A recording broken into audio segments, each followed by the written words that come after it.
Hi, the Mudbrooker here. Today I am going to show you how to make a quintessentially Wisconsin bar food. I'm going to be making Wisconsin Tavern style hot beef. In fact, I'm going to be making an industrial sized batch and canning it up. But don't let that throw you. I'll show you how to make a small batch just to try it out for yourself.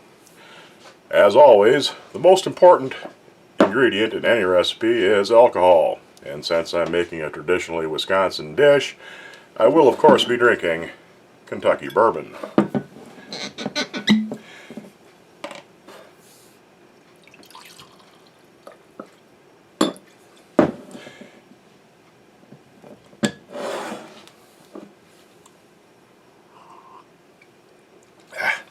God damn, you gotta love us Americans. Anyhow, first thing to do is start off with the meat.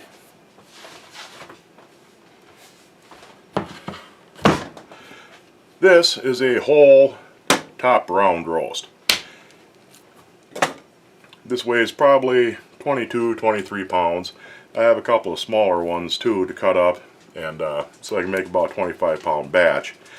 But the recipe for this is real simple and it scales up and down no problem, and I'll explain that to you as I go along. The first thing you want to do, no matter what size meat you're using, is trim off all of the fat. Now I'm using round because round is very lean meat and it's usually pretty cheap, so that's the way to go. You could use chuck, but chuck has a lot more connective tissue in it, and you don't want a whole lot of that in there. It also has a lot more fat in it, a lot more trimming, and a fair bit more fat in the meat. And you want to keep this pretty lean. So, whoops, a little deep there. So, when I get done trimming this up, I will come back and show you the next step.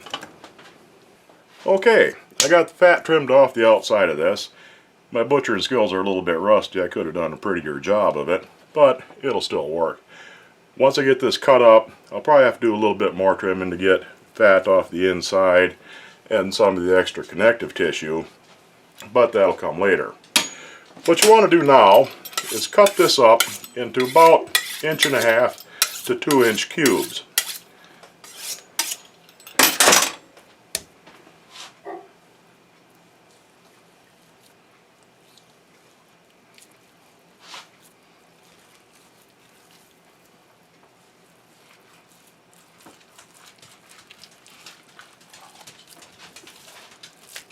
Okay, we got that. And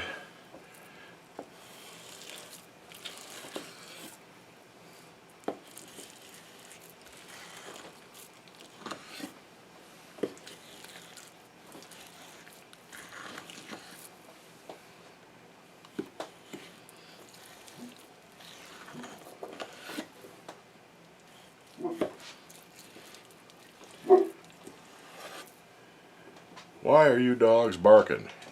Anyhow, these won't be all perfectly the same size, and a few smaller ones is kind of nice because you'll see why later. Let me deal with these mutts.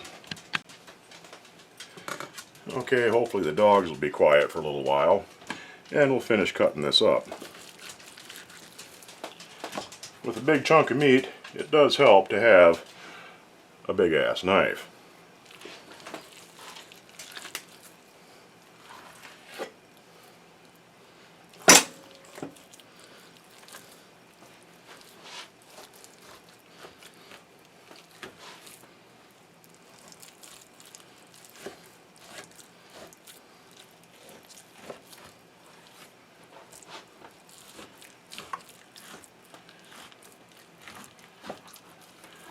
Now I probably haven't cut perfectly through all of these, so I'll have to get some of them out of my way. Set them aside for a minute. But as you can see, you get a chunk of meat, about yay big.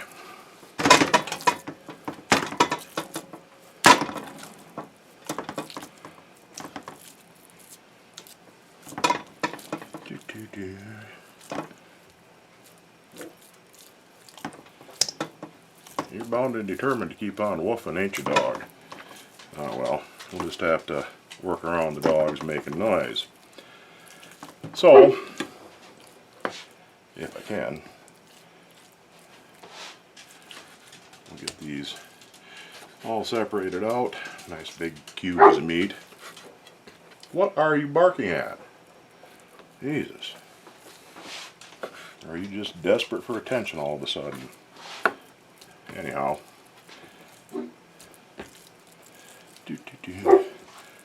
Some of these really big chunks can be cut down a little bit more.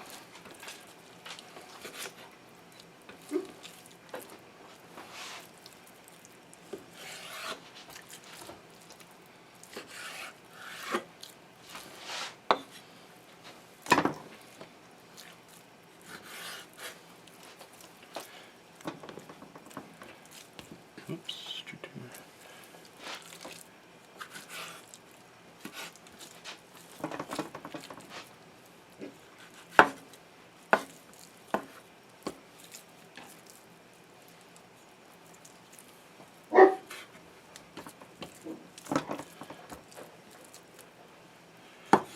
Oh, I know what he's barking at. Today is opening day of deer season here in Wisconsin, and I got some relatives out in the woods, and he's probably just now discovering that they've been out there all morning. Like I said before, you'll end up with some pieces like this that need a little bit more trimming, and I'll trim them up off camera, and we'll get everything settled down and quiet, and I'll be back to show you the next step. Sit. There's a lot of different things you can do with beef suet, but I'd have to deal with an outright rebellion if I did anything other than that with it. One for you. Alright, I'm back. I got everything all trimmed up. Got my pans on the stove heated up and ready to go, because the next step is to brown your meat. You don't need to cook it all the way through, just give it a good sear on each side.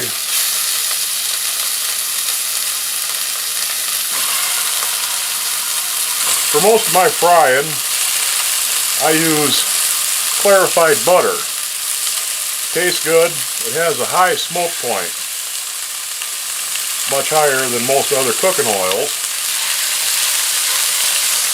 You don't want to overcrowd your pans to brown your meat, so it's going to take a little while, and I will get back to you once I've made a huge greasy mess out of my stove.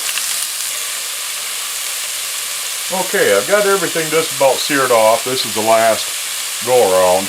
You don't need to perfectly sear each and every side of the meat, but if you get 4 out of the 6, you'll be doing pretty good. Nice little bit of browning on them, because you get a lot of flavor out of your meat by browning it, and that's important. The other thing, as we get done with this, is to deglaze the pans and add that into the roaster that I'm throwing all this meat into. It's a little bit off camera, you can't see it, but I'll show you when I get done. That was good. Now, I have some hot water. If you have a little bit of blood left from your meat, throw that in. You want that in there. And it works nice for deglazing pan. Let that cook up a bit. Give that just a touch of water to help get it loose. And don't pretend you're squeamish about frying blood. You just watched me hack 20 pounds of a cow's ass into little pieces.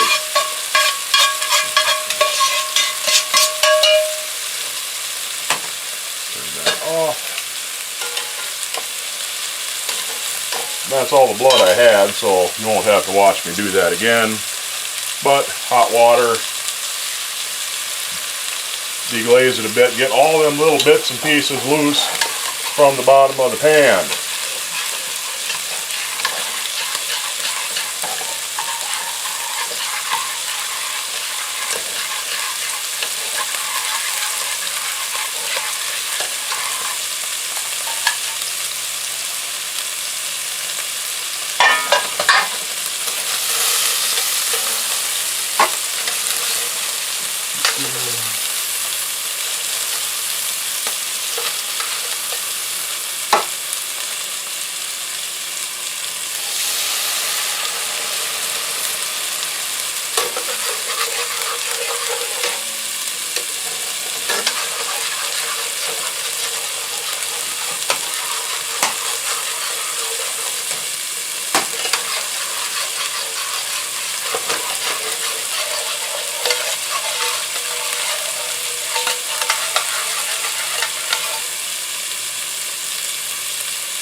I'll hit him again.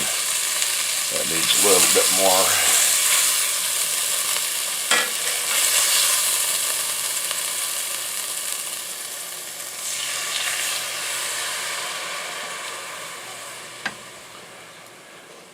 Alrighty.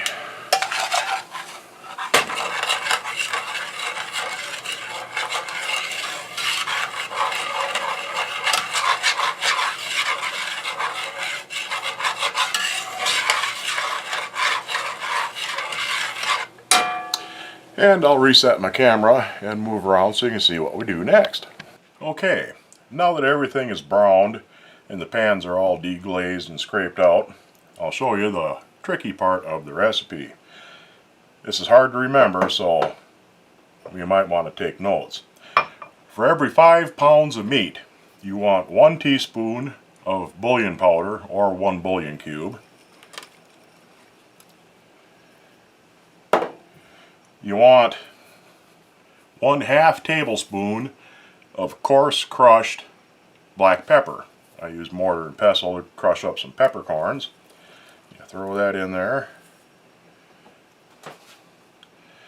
And you want enough water to cover the meat.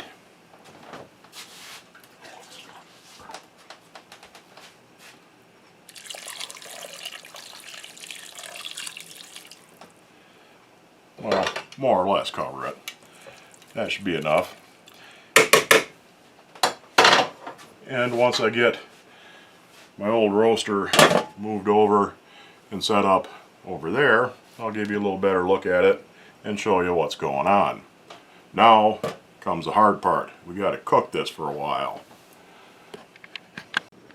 Okay, this is my old electric roaster. If you're going to do any canning, especially if you're going to make tomato sauces, stuff like that that needs to be simmered down and cooked for a long time, you got to get one of these. It doesn't have to be the third one ever built like this, but they work fantastic for canning things because you can let things simmer down. You can make a huge batch of tomato juice and cook it down into sauce, and you can set it up out on the porch or in the garage so you don't have all that heat in your house. So what I'm going to do is get this old girl going. It's got a timer. Set the timer. It starts ticking away like a time bomb. And turn the thermostat up to about 450. That'll get things cooking along fairly quick, and once it starts boiling, I can turn it down and let it simmer. There's all of our wonderful meat in there. I forgot to mention when I was seasoning this, do not add salt. You'll get a little bit of salt from the, well, a fair bit of salt from the bouillon actually, but meat has a natural salt content, and this is going to be cooked down for a long time, and it'll draw that salt out. If you go and salt it now, by the time it's done, this will be inedible because it'll be just saltier than hell. So leave the salt alone. Once this gets cooking, it's going to have to cook for 7 or 8 hours. And we'll come back and check on it in a few hours and see where we're at. Alrighty. This has been simmering along for about 5 hours. And we'll see where we're at. Steam. Steam, steam, steam. Oh, that looks good. Set this aside. Now, you can see that the liquid has reduced quite a fair bit, and the meat is getting to the point where it's just about falling apart. So what I'm going to start doing every so often is giving this a little toss and kind of tearing the meat apart. You don't have to separate every single little strand of this. You know, a few little clumps here and there are perfectly fine. You can get it steamy. But this is getting close to done. If you make a small batch of this using a slow cooker, you're going to run into a little bit of a problem. Slow cookers do a fantastic job of keeping the moisture in. You need to reduce down your broth by probably about 2/3 by the time all is said and done. This is pretty close, but it's got some more cooking, so I'll probably have to add a little bit of water back to this. It's been going about 5 hours, and probably about another 2 will do it. Well, maybe I won't have to add water. We'll see. And as you can see, it's coming apart pretty nicely.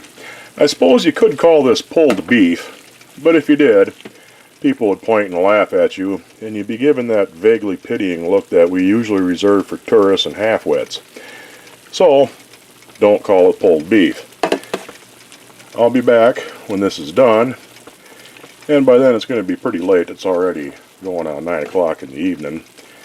So I'll have to put this in the fridge overnight, and show you how to can her up in the morning.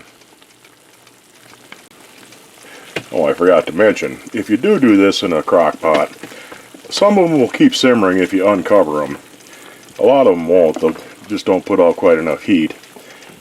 But what you can do is cook it till it's nearly done, then put it in a pot on the stove, or you can just do it in a pot on the stove to begin with.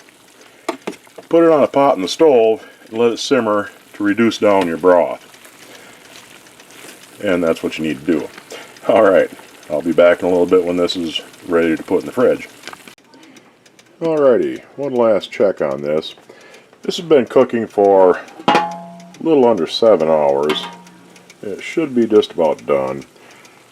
I stirred it a few times. I did add a little bit of water to it. You can see I got all the pieces broke up. Now, the broth has reduced down quite a lot. And when you break it up, it kind of absorbs some of the broth. There's not a whole lot of liquid. Let me get out of the steam. There's not a huge amount of liquid left. I'll give that a taste, make sure it's good.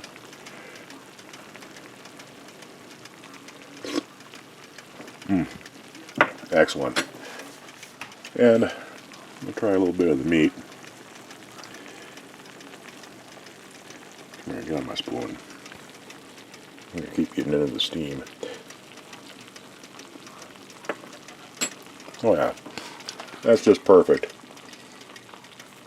You can taste the pepper. It's not really strong or overpowering, but you can taste it. And this is to the point now where I can shut it off, let it cool down for a while, and I'll put this in the fridge overnight and come back in the morning and can it up. And I'll see you then. Okay, I'm back. I was going to show you the canning process, but for reasons far too technical and complicated to get into on this video, the footage didn't turn out. So instead, we'll just skip right ahead to the end, and I'll show you how to serve this. Typically, this is served as sandwiches, although you can use it for anything that you would use shredded beef for. You want to have a bun that has pretty good body to it, a good dense crumb. The soft little foamy hamburger buns you get at the grocery store will turn to slop because there's actually a fair bit of juice in this. I know it looks kind of dry sitting here, but this is actually pretty juicy stuff. So a good solid bun. Pretzel buns are great. Kaiser rolls, hard rolls, any of those will work well. A pint, I got 19 pints when I canned it up out of 20 pounds of meat, and a pint will yield anywhere from 2 to 3 sandwiches depending on how big you build them. I'll get that piled up on there. Some of that extra off. Got a nice pile of meat going. And normally this is served with hot mustard, usually a homemade hot mustard local to wherever you're eating this, ketchup, and or horseradish, or a combination of any of the above. I like a little bit of ketchup on mine. A few dots of ketchup really brings out a great flavor. I'm not a big ketchup eater, but a little bit of ketchup on there for that tomatoey taste, and a little bit of horseradish.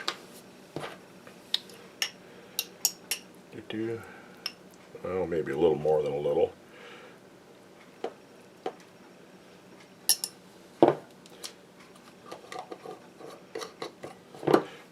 Put your top on, and there you have a nice hot beef sandwich. Hope you enjoyed the show. Thank you much for watching.